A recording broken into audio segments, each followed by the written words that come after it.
अस्सलाम वालेकुम नाज़रीन, जी तो तव्हांखे मीरबाग गोरचाणीअ खां अफ़सोसनाक ख़बर ॾींदा हलूं। मीरबाग गोरचाणीअ में रहंदड़ नूर मोहम्मद कहरी जो खुलियल आसमान हेठि वेठल थधि में मासूम ॿारनि सां गॾु दायूं वसवारनि खे मदद जी अपील। मीरबाग गोरचाणी लॻ ॻोठ मीरुल्लाह बचायो टालपुर जो रहवासी नूर मोहम्मद कहरी बरसात जी ॿोॾ सबबि किरियल घर तां अखियुनि मां ॻोढ़ा वहाए सिंधी शूज़ चैनल सां ॻाल्हाईंदे चयो, गरीब मिसकिन है, मुझी मदद कई वने जेके पहुंच वारा माण्हू आयो। सियारे जी मौसम लगी पे, सुम्हण लाइ ॾाढी परेशानी। ॿोॾ सबबि घरनि खे वॾो नुक़सानु थियो, घर ड्रही पट पइजी विया।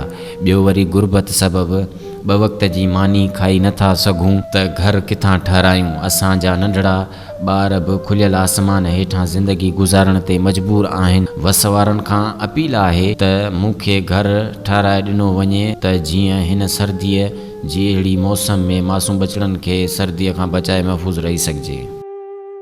गरीब मिसकिन है, मुझी मदद कई वने जेके पहुंच वारा माण्हू आयो। सियारे जी मौसम लगी पे, सुम्हण लाइ ॾाढी परेशानी।